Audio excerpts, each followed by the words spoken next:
on stage with three incredible women, which I always love to point out when it does happen, because there's four of us on stage, and so I love that. I think that's phenomenal. And I am really excited to talk about, we're gonna talk about four really key topics that consistently come up at IntroHive. So one of them is change management. One of them is One Firm, change management, data integrations, and then client health. So, as Elizabeth said, for those of you that don't know me, I'm Chelsea Carney. I'm our RVP of Customer Success. And one thing we've talked a lot about today is collaboration, right? That's the key theme of today's sessions. And how that often comes up is, at least in the 2 years that I've been here, is people talk about this kind of one firm vision that they have. And if you're not familiar with One Firm, which I'm assuming most of you are, it's really taking siloed teams and umbrellaing them under this one company vision. All the clients belong to the company. It's all of the firm's vision. But I know that can be different for everyone. So I'm curious from you three, when you think of One Firm, what does that mean to you? Maybe Vicky, we start out with you. Okay.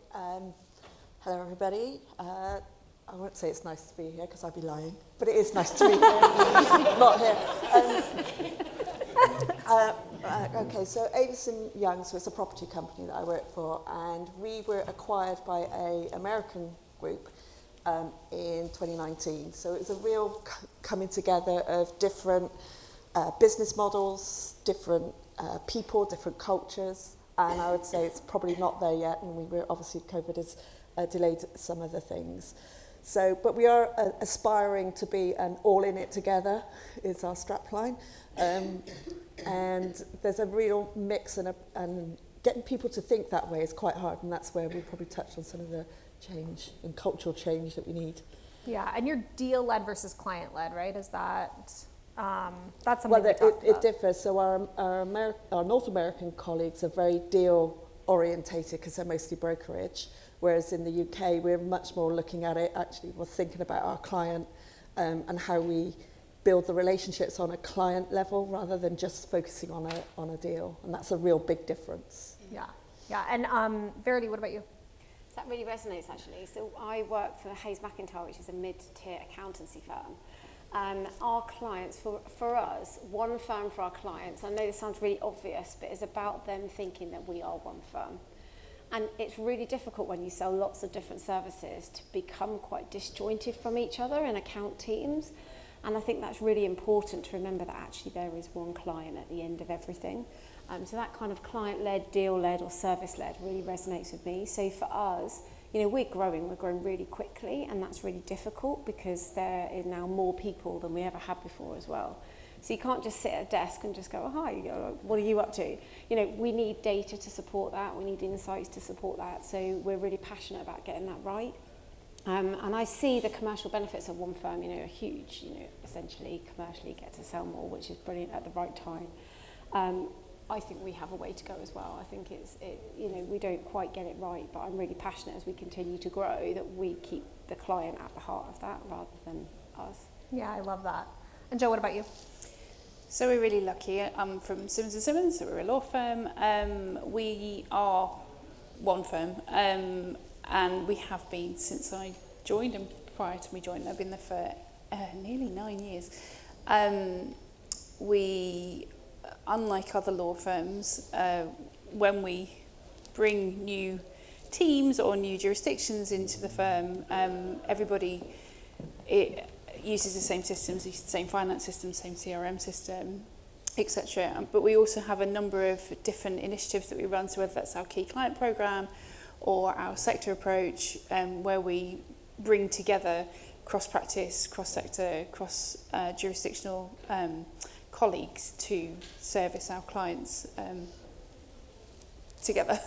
No, I love collaboration. I love that, and I think you're all at different journeys, which I think is really, really nice to see, because I'm sure everyone here is at different journeys too, right? And you touched on a few of them. So when I hear One Firm, people always ask, okay, but how are the tactical ways that we do that?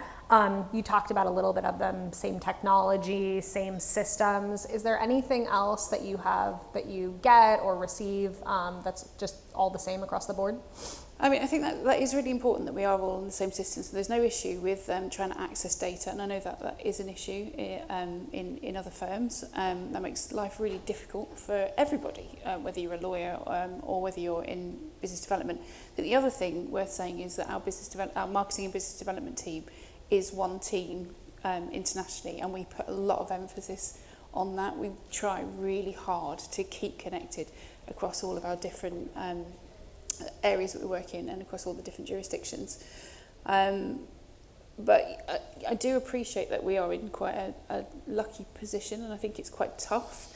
I'm going to say I'm aware of, you can read, used to work at, a national firm where they were different cost centres because the way that they'd merged.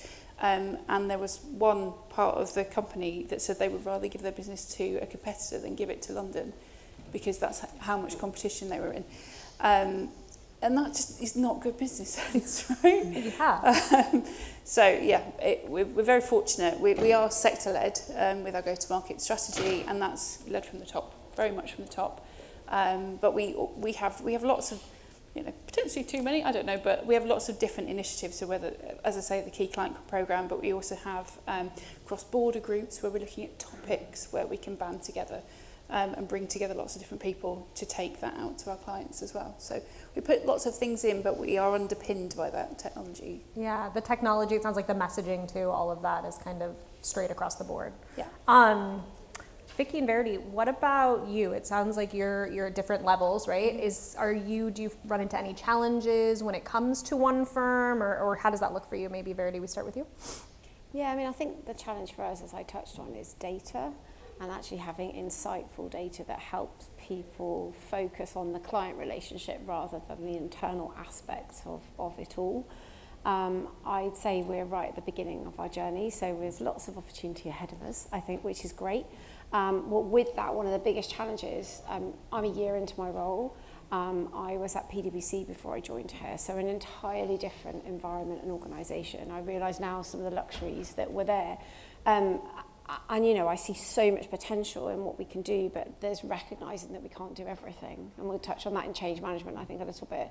Can't do everything all at once, whereas I've got all these amazing ideas like, could it like this? But actually it's just, let's just calm down, let's just put one thing in at a time and let's understand the insights we get from it and how that works. So I'd say that's probably one of our biggest challenges. Yeah, prioritizing your time is something I think we can all agree on. And how about you? I think we're, again, coming back to this integration of to become one firm, we're at two different steps along the journey, if you like. So our North American colleagues, they've only just brought in a CRM platform. We're not on that one, thankfully, because I don't particularly like it, but that's beside the point. We've got quite a mature one in the UK with various data points and things going in. We've got quite good adoption. We've got a client development plan, if you like, so we analysing our key clients, as most people do.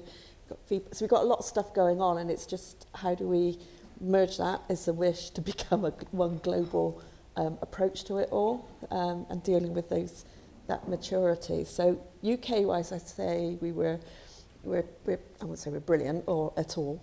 There's a long way to go, but we're pretty good at we know the direction that we want to take, etc. But our North American colleagues are at a slightly different point. So it's learning from both, really, both sides of the Atlantic. Yeah, and I remember you said that's part of the reason IntroHive was so critical, right? Was really introducing all of that to them. So I know we'll talk about that in a second. But listening to all of you speak about one firm at these different levels, one thing that comes to mind for me really is change management, and really the idea of anytime you're putting a new technology, a new strategy, really anything in place, it's going to require a lot of change management across the board. I was reading this statistic recently about change management practices, and the statistic was that 70% of change efforts fail to achieve their goals, which can lead to a lot of different things. And part of it should fail, right? It's new, it's different, you're testing something out, you want to see what works and what doesn't. But I was looking at that statistic and I was like, there's so much effort that goes into creating meaningful change across a business. So with that lens, when it comes to change management, where do you see the most risk and what are ways that you avoid that? And we'll start with you, Jo. I think particularly when it comes to technology, but also actually if there's any kind of process change, I think, just speaking from my own experience at Simmons, I think historically within business services, we've all been slightly siloed. And I think what that has led to is probably rightfully, but somewhat frustratingly, big focus on finance systems, finance data, finance-led processes, and then everything else is just downstream from that. And we have, because we've been going through quite a lot of fundamental change, we have collectively come together to work out how we can better work together, and we can break down those silos. And some of that has then to do with educating other teams. And I mean, obviously in my position, but I feel like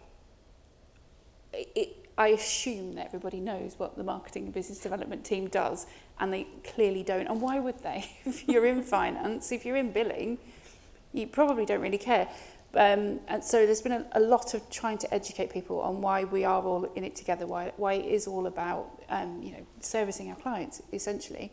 But explaining to them what a pitch is, explain to them why we need certain types of data, explaining to them what CRM is and what it's used for, and why when you put something in here, it has an impact down here. I am that embarrassing person now on calls where I'll just sit there really quietly and then come off mute and go, don't forget about interaction. Go back on mute again. It's becoming embarrassing. So I think it is trying to get everybody out of their silo. Yeah, that's important. I think it's, I think that probably resonates with all of us. We've all been on meetings or teams where you're like, why am I here? Why, how do we play together in this? And so I love that you talk about the trying to make sure that everybody understands your role and what you're doing. And I think it's a funny thing because I think we've done a really good job, and I think probably all of us in this room do a good job at managing up. So I think, or managing across, I think our lawyers understand what we do. I think we've just forgotten to tell the rest of our colleagues in other teams what we do. And there's a gap there. Yeah, that's fair. Verity, but what about you? I think the biggest challenge, this comes from experience this year actually in implementing IntraHive at Hayes Mac, was trying not to and remembering not to focus on the technology and the solution and winding it back. And I solely talked about the issues and the business problems that we face that led us to this discussion in the first place. So, for example, I'm sure this is familiar for some people, we had no way of realising the insights that we had from the warm relationships we had at all. We had no idea. And it's all in people's heads. Also, we are implementing Dynamics later this year, so I really wanted the data that we put into Dynamics to be the best that it could be. I knew IntraHive would do both of those things, as well as a whole lot more, but I knew we would get there. But actually, the partners and directors in the firm don't necessarily care about that part. They care about the problem that they're facing and what the world is going to look like when they come out the other end. So I really try to focus in the business case, on the investment, and this has really helped with adoption, is around you remember the problems we faced, and this is what the world could look like, rather than this middle piece. And I think with the change management, that's just, it's just something I found really helped. Yeah, and you struggled with, you're struggling with a couple things, right? There was this, when it comes to change management, we were talking about implementing a CRM. They haven't had a CRM, right? So you have both the CRM, introducing that, and then the adoption piece. So actually, so we've never really had that before. I mean, I mentioned earlier we've grown really, really quickly. So you can imagine, you've gone from a firm where you kind of know everybody to suddenly, it's a lot bigger. And there is a need for this kind of system, but there is a suspicion around it at the same time because it's been fine so far. It's almost like I don't know what I could have. And I do think IntraHive has been a lovely way of implementing something that has started to give insights really quickly, and it's paving the way almost to the CRM. So I'm really glad we decided to do it that way. We will still have suspicion. I know that's a huge journey I'm going to face when we have the CRM in. I know. And you talk a little bit about wins too, right? Like that was one thing I loved Yeah. about our conversation. Yeah, How to yeah. illustrate that, yeah. Yeah, just the minute I sniffed out a win in Intra Hive or anything, I was like, right, I need you to talk about that, which is great. So, you know, little things, little bits of insights, little bit of ROI. Somebody just going, oh, it was really useful for that. You know, I jumped on it immediately, like shared it, got it out there because people listen to other people. So the minute they kind of almost heard a use case live that wasn't me, then it proved its worth. So Yeah. I'd really recommend just finding the wins and keep talking about them. Yeah, and I think something that we don't always talk about when it comes to change management too is the length of time it can take, right? Like it takes time to implement something. You want it to work right away, but it does take some time to get everyone adopted and using it. And so I think having those quick wins is one way to illustrate immediately, hey, this is working, so that when it's more long tail, you already have a bunch of things to build up to. Vicky, how about you? I know you do something really specific. Yeah, we've got a range of tactics that we use, and we also follow the ACCAR, because I did a bit of a I can never say it right, PROCE course, and got to familiarise myself with that when we brought in our CRM platform. But those, we still follow some of those principles. But as soon as there's any hint of any, whether it be business process change, you know, in the environment I sit in, or a platform change, I kind of bang the drum a little bit. I say, right, we need to get that change plan written up. We need a communication plan. We need to know our messages. How's this going to impact our users? So we do the very first thing, and it can be as top level as it needs to be, is a user impact assessment. So going through every single individual user, what the change may or may not be, what's the level of change, and from that we start to distill, well actually how are we going to talk to each of those individual people in such a way as they'll accept what this change that we're going to bring in. And also it goes back to the reinforcement piece and the quick wins, and going back to those same people but talking in the language that they understand, i.e. a Fiona, here's somebody that did X, Y, and Z in this new process, and it won them X amount of new revenue, or whatever it may be, so that it sort of lands a little bit better. It takes a lot of work, and quite often with platform changes, people start to think about the tactical change, in that, oh, we have to train people to use it, and people look at me a bit cockle, because I go, no, that's further down the line. We've got to make them understand first to see the benefits, so that they can start to understand, well, actually, maybe I should come along to this training, because I might actually find something that's going to resonate and help my life in the future. Yeah, I bet. And as you're talking, I'm thinking it probably gets buy-in also, right? Like people able to kind of feel like they're part of the partnership in a way. Would you say that's accurate? Definitely. It does take a lot of time and effort, because again, each stakeholder will have a different conversation with, and you need to map that out. So you really clear and structured approach, and the comms plan that's got really key milestones along the way that we know we need to hit. But it's worth the effort. It definitely is worth the effort from an adoption point of view. Nice. Verity, what about you? Are there any, when it comes to partnership, do you ensure, or is there any way that you ensure all the voices across the business are heard? Yeah, I mean, I touched on the wins point, so that's really interesting. And I think getting that out early is really key.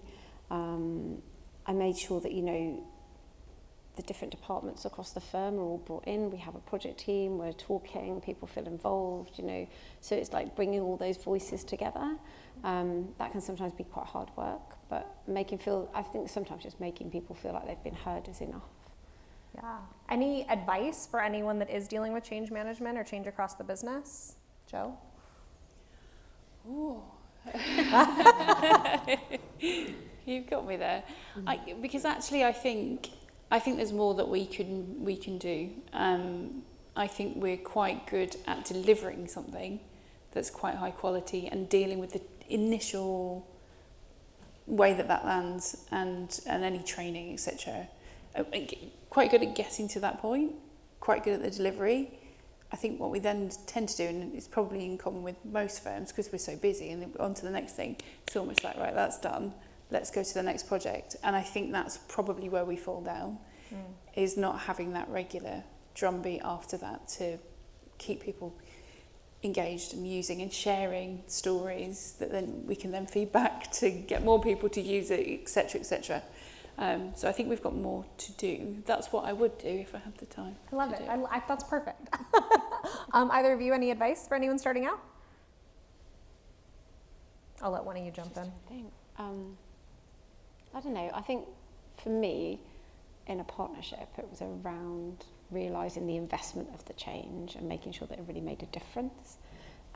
So trying to put myself in their shoes day to day and how people would use it was really quite important. I tried to challenge myself on that, but that's quite difficult sometimes when you get stuck in the nitty-gritty of a project like that or trying to change behaviour.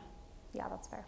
Vicky, anything from you? I think a couple of things, but I think the thing that always sticks with me is start at the end, if that makes sense. So think about what it is that you want to see at the end of this, whatever the project may be, and then work backwards in terms of what are the key steps that are going to be needed to get to that point. And the second point would be find the time to go back and reinforce it, because people have short memories and they'll forget and they'll go back to their behaviours that they were doing before because it's easier, right? But Guilty. the more you just keep going back and saying, here's actually where it's demonstrating those wins, the more you can dedicate the time to do that. And as Joe says, it's easy to just move on to the next project, but you have to just keep that in mind to keep reinforcing. I love that. This is all amazing advice. And I think it leads really well into our next topic, and one thing that you've all touched on a little bit, which is, and we've touched on this entire time, is really just data and ROI, right? That's a big one. Integrating different data sets, seeing ROI. The way I like to describe it is every time my husband and I sit down to watch TV, not only now do we argue about what to watch, but now where to watch it, right? Do we watch Apple? Do we watch Hulu? Do we watch Netflix? And then we just give up and get on our phones. So, tapping into that with so many choices, the idea of absorbing multiple data sets and then identifying action from them seems like such a huge task. How do you approach that? And Vicky, why don't we start with you? Okay.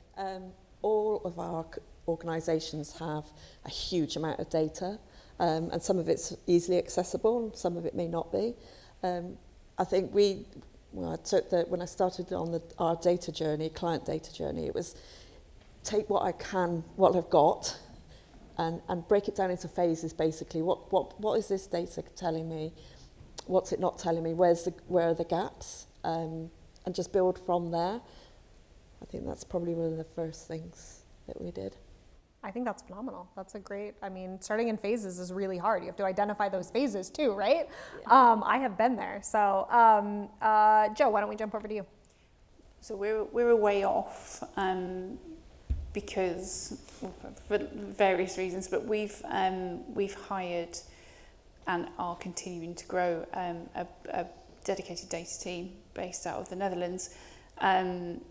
And they will be doing this for us. They are currently very heavily focused on another big infrastructure project that we've got going on at the moment, but when they come up for air, then dashboarding, pulling all these data sets together will be the next thing that they'll be looking at. And we're very lucky because the head of that team is an IntraHive customer, or was an IntraHive customer before he joined us. He's now still an IntraHive customer.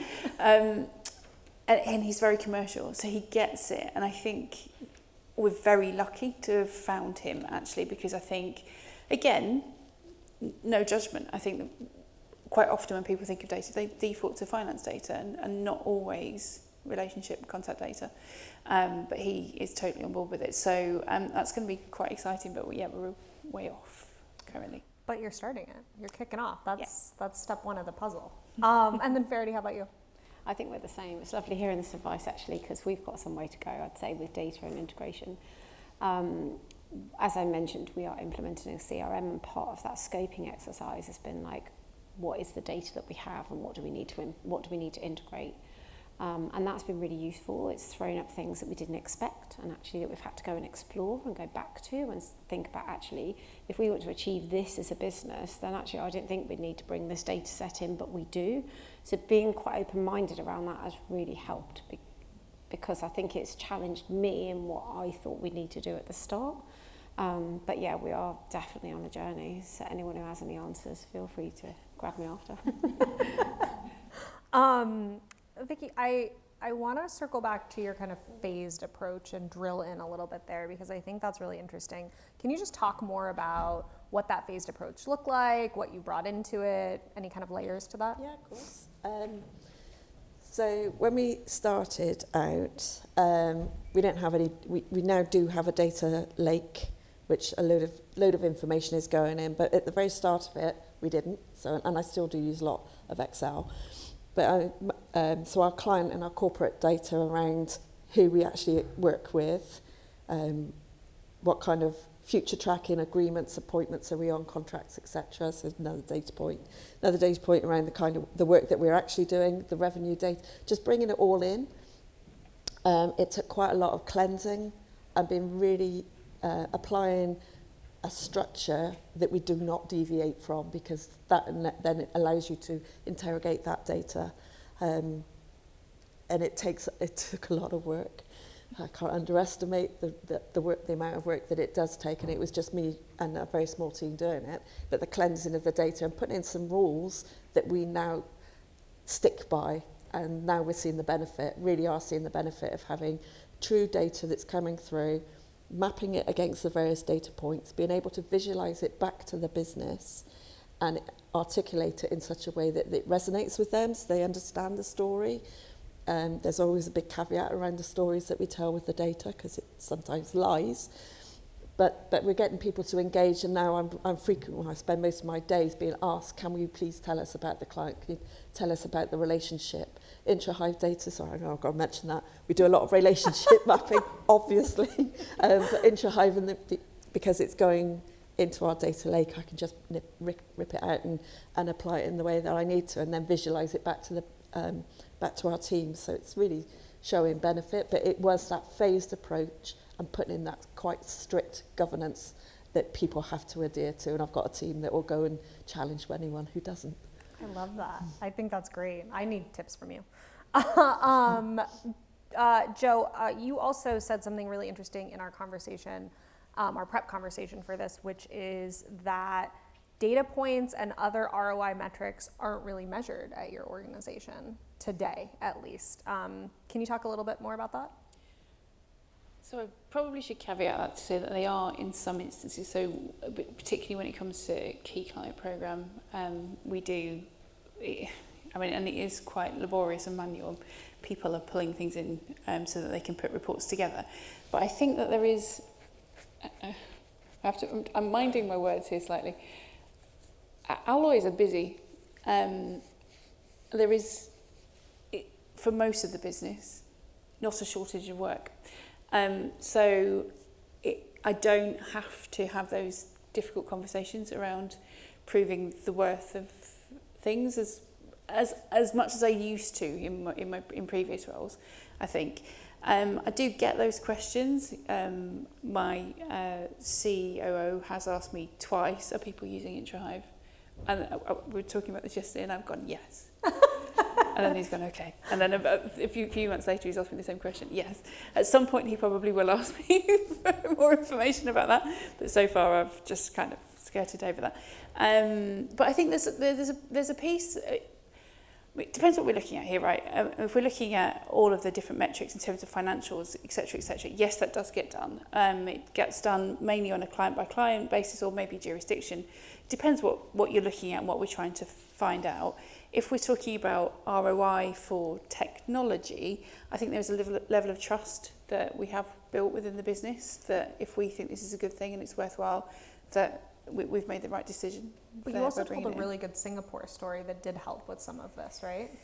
Yeah. So, well, I mean, we've had, and actually I have a more recent IntraHive story because I bumped into one of our banking partners who's a big advocate of IntraHive, literally a couple of days ago, and we were just having a chat by the lift, and he said he had gone out to a client and he'd noticed in his pre-meeting digest that somebody had moved within the client company that he'd gone to see, and he mentioned that in conversation, and the person he was talking to didn't know that. They were in the organisation, and they were really impressed that he knew that intel before they did, even though they're in that kind of thing. So that's the value that it can bring. But yeah, we've had, we were pitching to a client, and we were able to tell by IntraHive that our Singapore team had been in contact with them, offered them, they'd done some training for them, so we could bring those people into the pitch team, we could bring that into the pitch, etc., etc.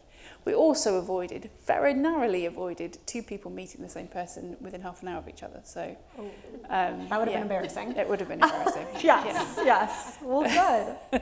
I'm looking at our time, and I want to make sure that we cover one other topic and leave a few minutes for questions at least. And one of those is client health. And so this has been such a great discussion so far, and I honestly could talk to the 3 of you about this for hours. But client health comes up a lot in different ways across different businesses. So how do you all think about client health? Verity, why don't we start with you? Yeah, sure. So I think in terms of measurement, touching on that point, we probably don't have any way of formally measuring our client health per se. We think about client health as very, very relationship led. So we work with a lot of businesses who are scaling really, really quickly, and they tend to have a life cycle of maturity that they will go through, and they require different types of support throughout that journey that they go on, if you like. And I think over the years we've got to a point where we can understand where we add value there. So it's all around almost that story and how we go in and do that.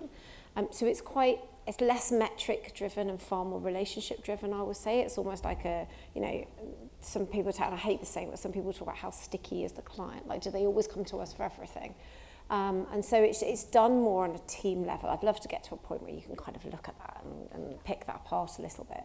But it's very much based around the relationship and the stage that client is at that point in time. Yeah, that's fair.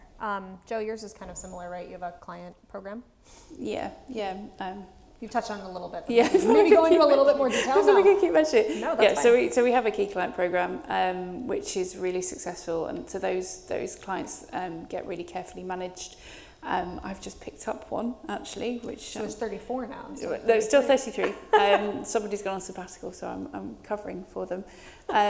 So that's great because it does mean that we bring together people regularly to talk about the client. So yes, a bit about matters, but mainly about opportunities and future activity.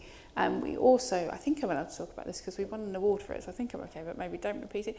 We also have what's called a supercharge program. So we take 4 of our clients and we really supercharge from the client program, and we really kind of give them extra special attention. They get a bit more money thrown at them as well to drive those forward.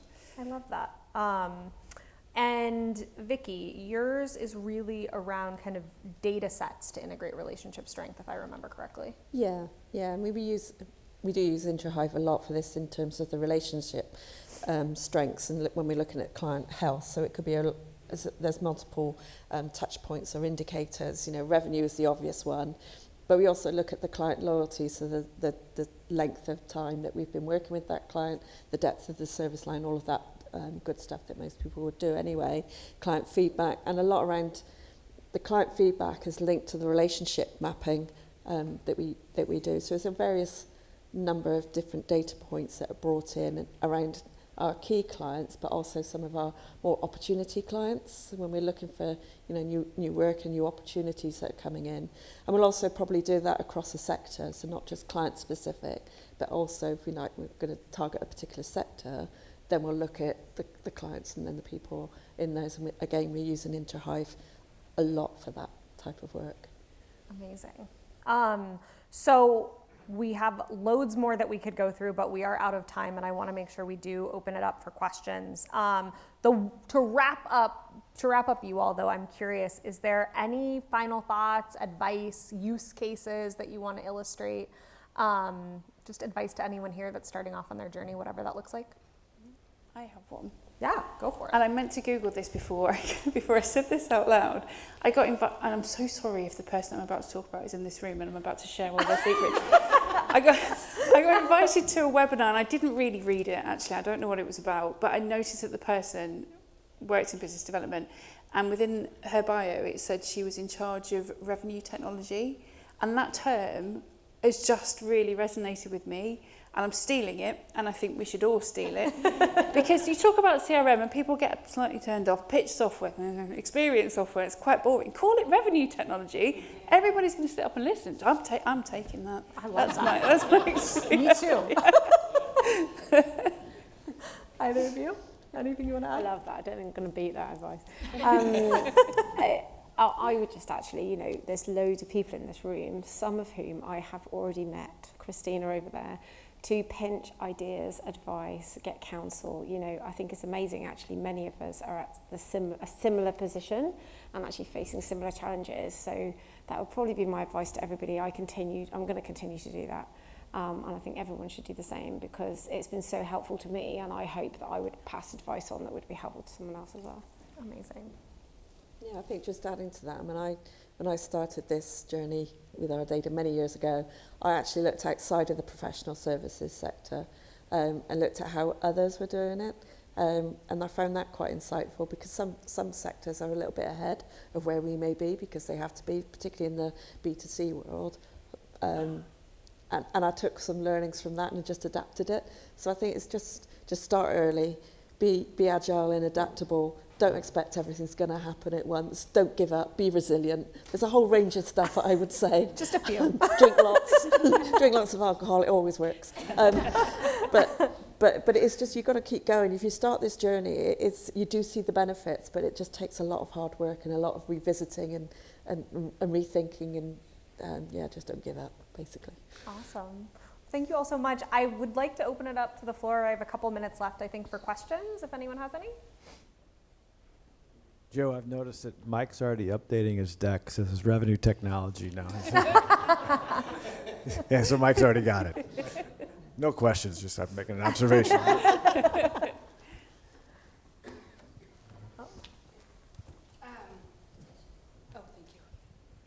This was great. Thank you so much. A theme that we've heard from other customers has been the effectiveness of stories and storytelling to drive adoption because people really connect with it. What have been the most effective ways that you share stories so that people listen to them?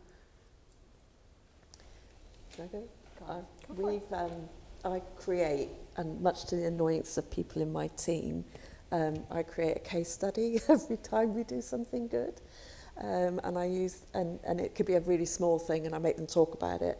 And then every presentation we do, every piece of comms that we do out to the business, every report upwards has a strand of that case study to show not just the value of the data that we're bringing and the value of the how it's landing in the team, but also the value we're bringing as a team. So yeah, that's one of the ways I've used to tell the stories. I also caveat everything when I put data up to say some of this because people, they immediately go to the minutiae of like that bit, that number down there, it's not right. And I go, it's never going to be perfect. And sort of caveat each time we're doing that when we do tell those stories. Anyone else? I think because I'm in the luxury of a small organisation, I've realised that if you tell a few people, it gets out everywhere.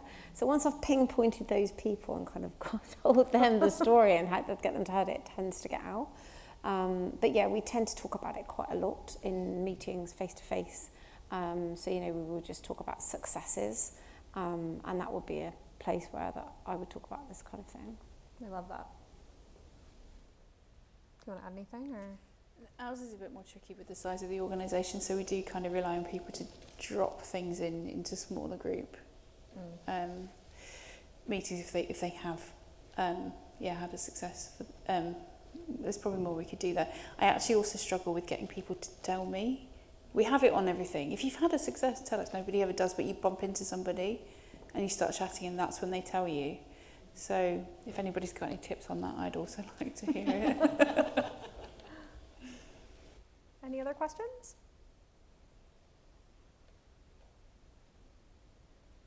All right. Well, thank you all so much. I really appreciate you being up here. Honestly, it was great to speak to all of you and get to know you a little bit more. So I really appreciate it. Thank you. Thank you.